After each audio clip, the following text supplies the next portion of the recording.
차마 남에게는 말하지 못하는 주식 고민. 이제 더는 혼자 고민하지 마세요. 세상 친절한 주식 상담소 우리가 남이가 네, 답답했던 마음속 투자 고민을 함께 나누고 해결해보는 시간 준비했는데요. 그럼 먼저 첫 번째 고민 사연 만나볼까요? 네, 안녕하세요. 40대 직장인입니다. 성과급과 연말정산 환급금으로 종잣돈을 조금 마련했는데 이걸 어떻게 굴려야 할지 고민 중입니다. 와이프는 작년 하락장에 마음고생을 해서 그런지 잃지 않는 게 버는 거라며 안전하게 은행 예금에 넣어두자고 하네요. 주식은 아직 조금 무섭고 예금은 별로 이익이 안 될 것 같아서 망설여지는데 어떻게 하는 게 가장 좋을까요? 네, 하락장을 겪으면서 누구나 한 번쯤은 이런 고민 해봤을 것 같습니다. 작년에 주식 안 사고 그 돈을 은행에 넣어뒀으면 손해는 안 봤을 텐데 라고 후회했던 분들 많으셨을 것 같아요. 네, 아무래도 이제 작년에는 그 연초부터 그 러시아 우크라이나 전쟁을 비롯해서 사건 사고가 끊이질 않으면서 1년 내내 이제 하락 추세가 지속되면서 개인 투자자분들 입장에서 이제 수익 내기가 굉장히 어려웠던 시장이다 보니까 손실 나신 투자자분들 같은 경우는 아무래도 좀 아쉬움이 많이 남을 수밖에 없었던 한 해였던 것 같습니다. 네, 그렇다면 올해는 어떤 전략이 좋을까요? 주식은 변동성이 커서 손실 위험이 있고 또 예금은 뭔가 살짝 아쉬워서 둘을 놓고 저울질을 할 수밖에 없는데 지금 예금이냐 주식이냐를 두고 고민하는 분들을 위한 두 분의 특급 처방 만나볼까요? 네, 역시 두 분 모두 주식 전문가다운 처방을 주셨네요. 네, 작년 같은 하락장에는 주식보다 예금이 유리할 수 있겠는데요. 올해 같은 경우에는 작년 코로나 이전 저점을 깨지 않은 상태에서 1, 2월 반등에 성공했다는 점과 기회비용을 볼 때 주식이 더 유리하다고 보여집니다. 그리고 작년 하락세로 저점에 있는 종목들이 많은데 옥석 가리기를 통해 분할 매수하시고 과도한 욕심만 부리지 않는다면 올해 주식으로 좋은 결과가 있을 것으로 보여집니다. 네.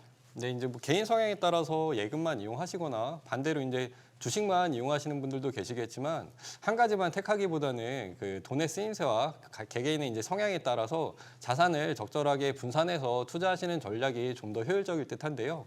뭐 예를 들어서 지금 이제 보증금이라든지 아니면 결혼자금처럼 그 안정성이 수익보다 좀 더 중요한 자금들 같은 경우는 은행 예금을 이용을 하시고 그 사연자님께서 말씀하신 것처럼 그 연말정산 환급금이라든지 성과급, 보너스 같이 여유자금으로 주식을 투자하시는 게 좀 더 좋을 듯합니다.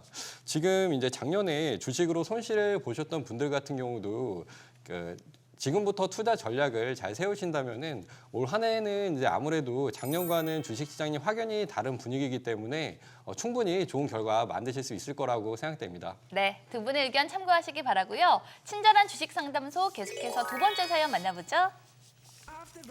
안녕하세요. 남들 다 주식을 하는데 나만 안 하는 것 같아서 하필 작년에 투자를 시작한 1년차 투자자입니다.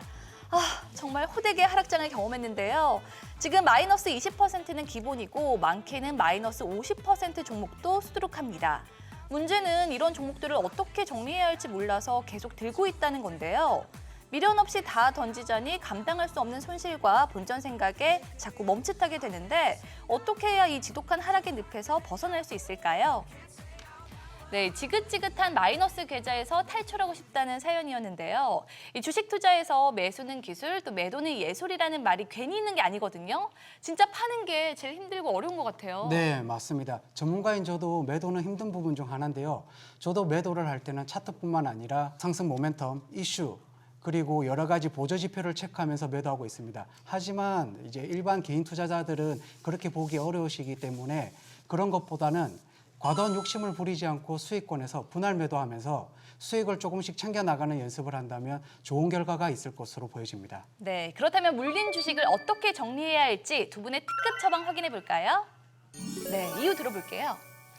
개인마다 이제 매매하는 방식이나 투자하시는 성향이 각자 다르기 때문에 본인에게 적합한 손절 원칙을 정하고 원칙대로 매매하는 습관을 들이시면 아마 좀 도움이 되실 듯합니다. 간단하게 그 몇 가지 그 예를 들어드리자면은 가장 이제 기본적인 방법으로는 수치상으로 정해두시는 방법이 있는데요. 뭐 예를 들어서 내 자산은 이제 마이너스 10%가 될 때는 일부 비중을 축소하시고 마이너스 20% 때는 손절을 하겠다. 뭐 이런 식으로도 가능하시고. 그리고 이제 21선을 이탈을 하셨을 때라든지 데드 크로스 발생 시 뭐 기술적인 측면 같은 경우도 활용하시는 거는 가능하시고요. 사실 근데 이제 그 손절이라는 부분이 그 수학 공식처럼 정해져 있는 게 아니다 보니까 본인에게 맞는 적합한 손절 기준을 설정을 하시고 지속적으로 투자하시면서 보완해 나가시는 게 가장 좋으실 듯합니다. 네. 네, 저는 지금 시점이 옥석 가리기가 딱 해야 되는 시점이라고 보여지는데요. 모두 아시다시피 3월에는 상장 폐지 시즌인데요. 상장 폐지 시즌에 가장 조심해야 될 부분이 많습니다. 뭐 4분기 연속 적자인 기업이라든지 대주주 지분이 10% 미만이라든지 아니면 감사 보고서를 3월 15일까지 제출하지 않은 기업은 힘드시겠지만 정리하는 방향으로 가시는 게 좋고 테마가 아닌 실질적인 사업을 영위하면서 상승 모멘텀 또한 존재하고 기업 실적이 좋은 종목이라면 조금 더 지켜보셔도 좋다고 보여집니다. 네. 그럼 계속해서 친절한 주식 상담소 오늘의 마지막 사연 만나보죠. 네, 안녕하세요. 수익이 너무 고픈 투자자입니다. 최근 잘 나가는 AI 테마주를 보고 그거 한때다, 괜히 잘못 사면 물린다라는 생각에 쳐다도 보지 않았는데요. 그런데 제 친구는 AI 관련주로 무려 100%가 넘는 수익을 챙기더라고요. 아, 이럴 줄 알았으면 친구가 살 때 같이 사는 건데 땅을 치고 후회하고 있습니다. 이 AI 열풍이 이렇게 오래 갈 줄은 정말 몰랐는데 지금이라도 사야 하는 걸까요? 네, 올해 AI 관련주 하나 사둘 걸 하고 후회하시는 분들 많으실 것 같은데요. 두 분은 이 AI 테마가 이렇게까지 뜨거운 관심을 받을 거라고 짐작하셨나요? 제가 그 작년부터 그 로봇이랑 그 항공우주 같은 경우는 올해 한번 좀 꾸준하게 그 관심을 가져보다 그 말씀을 드렸었는데 사실 이제 AI 같은 경우는 이렇게까지 엄청난 그 관심을 갖게 될지는 예상을 하지 못했었는데요. 이제 오픈 AI가 작년에 챗 GPT를 공개한 이후에 마이크로소프트나 이제 구글을 포함해서 그 글로벌 빅테크 기업들이 챗 GPT처럼 초거대 AI를 기반으로 한 생성 AI에 뛰어들면서 AI 열풍을 이어가고 있는 것으로 보입니다. 네, 이 좀처럼 식을 줄 모르는 AI 열풍에 지금이라도 살까 고민하는 분들이 많은데요. 여기서 두 분의 특급 처방 확인해 볼까요? 두 분 모두 뒤늦은 추격 매수는 하지 말라라는 의견이시네요. 네, 저는 신규 진입은 조금 보수적으로 해야 된다고 생각됩니다.